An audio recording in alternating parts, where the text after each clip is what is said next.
Ayun nga. Oo, at simulan na natin ang ating bakbakan, mga boss. Dahil mahaba itong ating ngayon, ating mga ipi-play na video. Dahil pag-uusapan natin yung walang kwentang hearing. Yung walang kwentang hearing ni Lacson na putang ina parang bulagaan. Parang puro patawa. Inang yan. Ang tagal-tagal na napahinga. Kasi naman, saan ka naman makakita? Ang init-init ng flood control scandal project. Project scandal. Ano ba yun? Flood control scam. Flood control ghost project scandal. O tapos, biglang natatandaan ninyo, si Zaldico dapat aattend sa kanyang hearing via Zoom. Pumayag sila. Tapos biglang dinecline nila. Tapos pagkatapos nilang i-decline, habang sila, yung tawag dyan, naghihiring silang walang kakwenta-kwenta, paikot-ikot lang, parang chubibo. Para ka nakasakay sa Ferris wheel, pa ganun-ganun lang, putang ina niya, walang pinatutunguhan. Biglang nagsalita si Zaldico. Sabi ni Zaldico na, yun nga, naghahatid siya ng maleta, yun yung unang pasabog niya. Putang inan to si Zaldico, biglang hindi na sinundan, tarantado talaga eh. Alam mo talagang demonyo eh, at magnanakaw talagang hayop eh. Matapos magsalita ng ilan, putyang ina, biglang nawala na naman. Parang nakausap yata, manahimik eh. So anyways, ganun ang nangyari dun. Noong nagsalita na si Zaldico, biglang hininto na yung Blue Ribbon Committee hearing. Biglang wala na, tentatively. Sinabi pa nga ni tawag dito ni Tulpo Baliw. Sinabi ni Erich Sylvester, oo, yung peking senador, peking Pilipino na senador, yung mandurugas. O sinabi niya na ititigil na daw dahil wala na daw, tanginan niyan. Sabi ko wala pa nagawa, itinigil na dahil daw may ICI na, may ganito eh. Yung ICI nabuwag din para silang mga baliw. 'Di ba? Ang ina niyan. Alam niyo ko si Marcoleta. Kung si Marcoleta ang committee chairman nitong Blue Ribbon Committee na to, malamang may nangyari. Mantakin mo si Pampilo Lacson ang committee chairman. Si Pampilo Lacson ang committee chairman, alam naman natin, merong merong galit yan kay Bong Revilla. Oh, ewan ko kung anong galit dito kay Bong Revilla eh. Dahil yata yung, yung ex ng anak niya, napunta sa anak ni Bong Revilla. Kaya siguro gigil na gigil ito. Taga Cavite din ito eh, may pangarap din to sa Cavite. Si Ping Lacson, may pangarap yan sa Cavite. Taga Cavite din kasi yan. Gusto rin nilang humalo sa politika dyan. Kasi ang malalakas dyan, Tolentino, Barsaga, Revilla, Remulla. Tsaka yung isa pa eh. O, yun ang mga malalakas dyan. Tapos, dahil taga Cavite to, gusto rin yata nito ng piece of the pie. O, kaya siguro, ganun. Kaya napansin ninyo mga bossing ha. O, ipapakita ko lang tong itong imahe na ito. Ayan. Ayan, napansin ninyo si Bong Revilla kagad yung yung nasasuhan ng Sandigan Bayan. Ito matindi, no bail na naman to ha. Pangit na pangit talaga itong nangyari na ito mga bossing. No bail na naman yung kaso nito ni Revilla. Kung matatandaan natin nung panahon nung kay Leila de Lima, putang ina talaga basta dilawan ang namamayani o talagang salot talaga nung panahon ni Leila de Lima, ganun din ang nangyari. Nadali itong si Jinggoy at saka si Bong Revilla. O na kulong sila sa plunder din, no bail din yon, and after a few years na-dismiss yung kanilang kaso, acquitted po sila. Hindi po sila walang napatunayan na meron silang ninakaw sa pera ng taong bayan. Ang problema, dahil nga ang plunder ay no bail, hindi ka makakalabas hanggat hindi natatapos yung kaso. So ngayon, eto na naman, dahil dilawan na naman ang mga nakaupo, dilawan na naman ang mga nasa kapangyarihan. Si Lacson, pangalan pa lang Pinky eh. Yung pink, di ba? Unipink, ganun. Yung pink, mga kulay rosas ang brocha. Kulay rosas ang bukas. Ayan, pink. Dilaw din yan. Kunyari lang yan si Ping na lang yan, na walang kinikilingan niya, walang partido kunyari. Pero tumakbo yan under ng Uniteam. Ay hindi pala, ng Alyansa. Dating bumabatikos kay Bongbong, ngayon aso na siya. Siyempre unang tatrabahuhin nila yung mga kalaban nila. Ayan na nga. Taga Cavite, si Lacson, taga Cavite ito. Tapos yung anak nito, yung ex ng anak nito, ex din nung anak niya. May rivalry yata talagang mga Revilla. Oh, but anyways, kidding aside. Kidding aside mga bossing ha. Ako sabi ko nga sa inyo, hindi ako naniniwala na or hindi ko sinasabi sa inyo na si Bong Revilla ay isang ay guilty or not guilty. Hindi ko sinasabi yon. Ang sa akin lang, halatang halata naman. Halatang halata naman mga bossing na si Bong Revilla tinrabaho talaga. Mantakin mo, nauna siyang nakulong sa dami ng pinapangalanan dito sa flood control mess na ito. Sa dami ng pinapangalanan sa flood control scandal na ito, nauna siyang nakulong. Kasi nga, yun yung sinasabi natin na para lang masabi na yung administrasyon na kapag pakulong ng malaking tao, sikat na tao, tapos hindi mo sila pwedeng questionin bakit. Kasamahan nila nung nakaraang eleksyon Sasabihin lang nila paano nyo naman sasabihin na pinersonal namin yan, kasama pa nga namin yan. Ikinandidato pa nga namin yan. Ganun din si Ping Lacson, paano nyo sasabihin sa akin na pinipersonal ko si Bong Revilla kasama ko pa nga yan sa alyansa. Ayun na nga. Yun ang inyong alibay. Oo, yun ang kanilang alibay, kaya madali nilang i-brush off, madali nilang sabihin na hindi totoo yan. Yung mga issue na pinipersonal or ginawang scapegoat, hindi totoo yan, kasama namin yan nung kampanya Pero magtataka ka, natalo ito si Bong Revilla.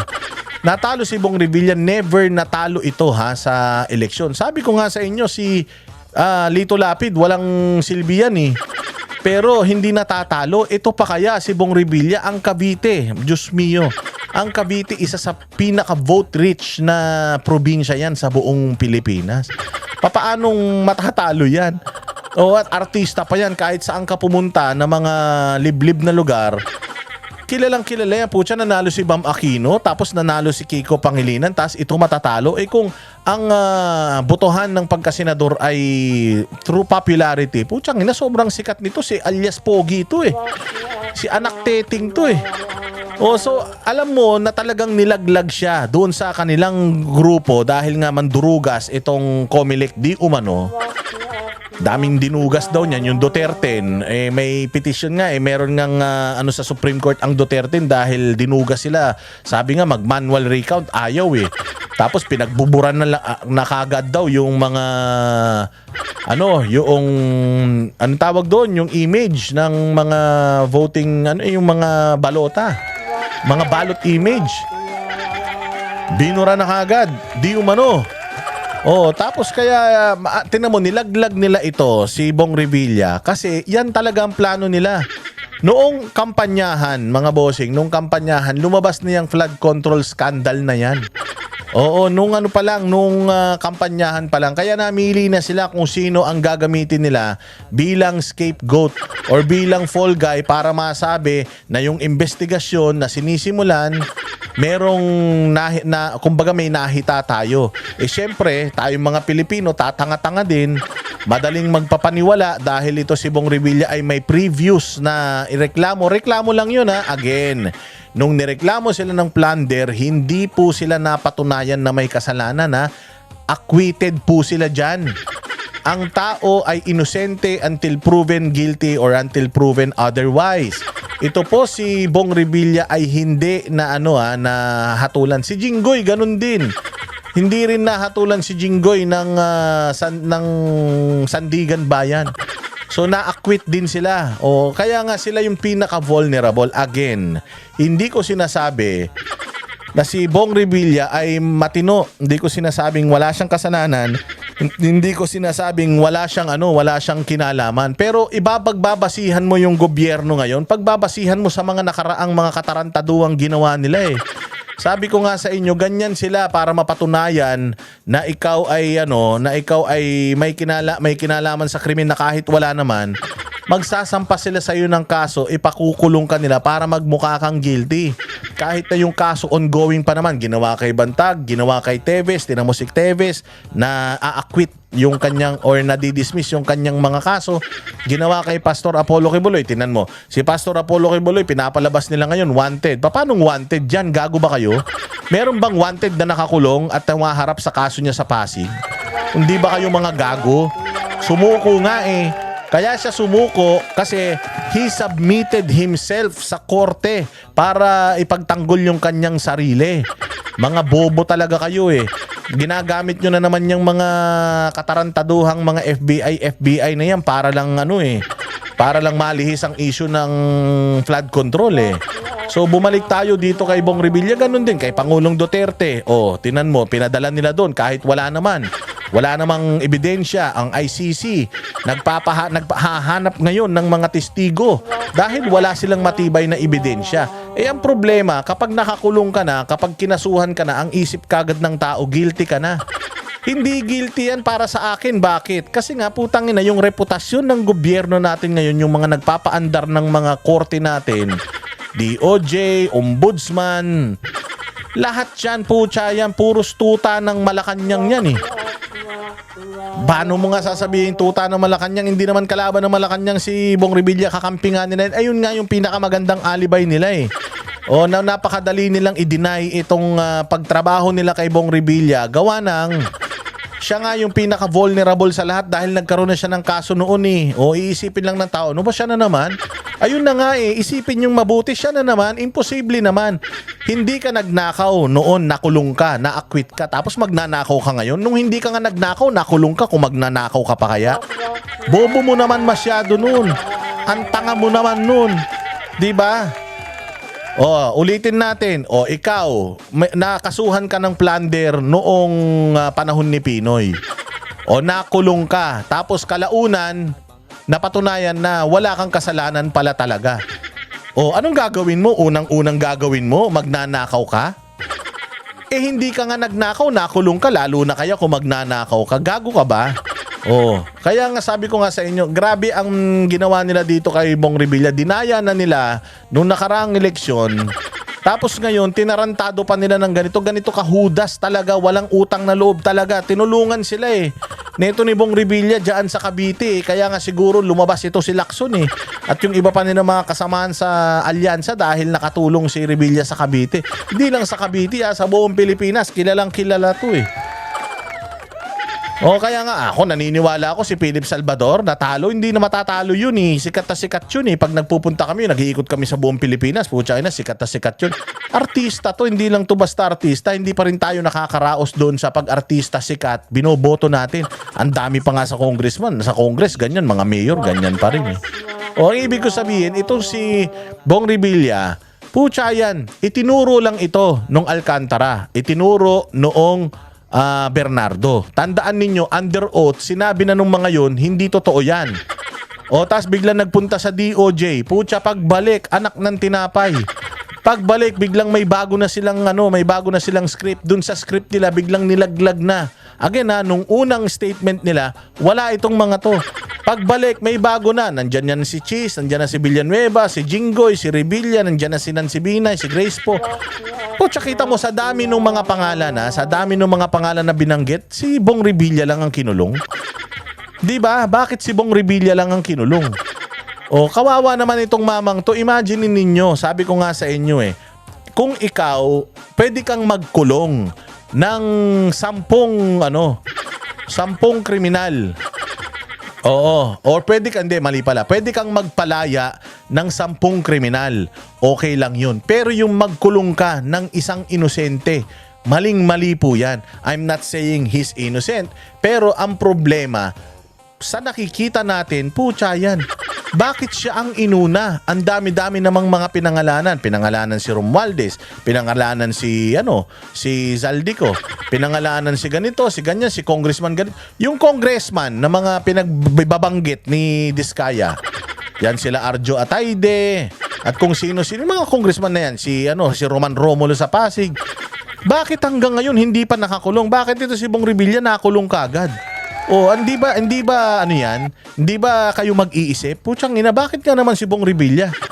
Ang dami-dami yung hearing nga ng Senado, hindi pa tapos, nakakulong na si Ramon Revilla Jr. Diba? Hindi ka ba magugulat na yung Ombudsman tiga Cavite, tapos yung DOJ Secretary tiga Cavite din, tapos yung Senate nagkakandak ng Senate Inquiry tiga Cavite din, tapos ang una nilang pinakulong tiga Cavite? Anong ibig sabihin yan? Kayo nang mag-connect-connect. Kasi sabi ko nga sa inyo, grabe ang politika pala talaga sa Cavite. Grabe ang politika dyan, grabe ang political dynasty dyan, at grabe ang agawan ng kapangyarihan pala talaga dyan. And itong mga Revilla na ito sa Cavite, napakaganda ng kanilang record mula sa kanilang vice governor na kapamilya hanggang sa mga congressman. Tandaan ninyo, isa sa mga rason kaya itong si Bong Revilla nilaglag nila nung eleksyon, nung kampanya at nung senatorial race. Alam nyo kung bakit? Yung mga anak niya kasama nung asawa niya hindi pabor doon sa impeachment ni VP Sara. Oh, nagulat ka? Oo. Hindi sila pabor. Tapos may mga tumutunog-tunog sa Cavite kasi may mga heart sila na green. Kulay naman talaga ng Revilla yung green. Pinagbibintangan sila diyan sa Cavite na maka Duterte. Totoo naman, mga Duterte yan. Kailangan lang naman talaga nilang tumakbo sa alyansa dahil miyembro siya ng Lakas, CMD. Siya yata ang presidente nun kaya ganun, tumakbo siya ron. Pero na-check nila na ito si Bong Revilla, mukhang nilalaro sila. Dahil si Bong Revilla, hindi naman sa pag-aano, hindi naman yan talaga bumabatikos, bumabanat sa mga Duterte. Ayaw nila nun. Kaya ayan ngayon, ginawa siyang sakripisyo. Binibigyan ko lang kayo ng mga hinta bakit ang napili nila, si Ramon Revilla. Okay man lang sa akin si Ramon Revilla, pero na makasuhan yan. Pero yung ikulong mo kagad yung tao, hindi pa tapos yung mga investigasyon, ang daming mga pangalan na pinagbabanggit. Tapos, ito pang masama, yung Yusek Bernardo Alcantara, tangina sila yung mga magnanakaw dyan. Sila yung mga sobrang daming pera. Ewan ko baka sa sobrang daming pera nila, pinamahagi nila ngayon. Imagine mo, ilang dekada na sila na nandiyan dyan. Si Cabral nga, 45 years na na nasa tawag dyan? 45 years na si Cabral na nandiyan sa DPWH. At yan din si Alcantara at saka yan si Bernardo na yan. Ibig sabihin, kung nakaraang mga administrasyon pa, ang dami na nilang ninakaw na pera, ang daming ipamimigay niyan, pambabayad niyan para hindi sila makasuhan. True enough, tinan mo, may kaso sila? Wala. Nagipa silang state witness kanina nung hearing kinuha na sila sa Senado.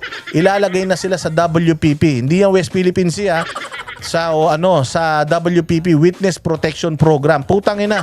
Baka ilagay pa yan diyan sa hotel, sa Okada o kaya sa Soler. O kaya kung saan, the City of Dreams siguro, para makapagsugal pa siya. Tsaka yung mga pera na hindi pa nila nalalabhan, malabhan na nila. Mantakin mo, di ba? Sila yung nagnakaw, sila yung magnanakaw, sila yung sindikato, tapos ang nakulong si Ramon Revilla. Anong grounds? Ghost Project daw, anak ng tinapay yan. Ang dami, tinan mo. Kanina pa lang sa Senado, ina-identify, tinanong yung DPWH. Sir, alin ba kasi sa listahan na yan yung Ghost Project? Hindi pa nila masabi kung ano. Hindi pa nila masabi kung ilan dun sa listahan nila yung Ghost Project. Tapos na-identify nila kagad na yung proyekto na nasa insertion or proponent itong si Bong Revilla, Ghost Project. Ang bilis naman. Bakit pag kay Revilla, ang bilis? Kaka-file lang nito ng ombudsman sa Sandigan Bayan, may warrant of arrest na kagad.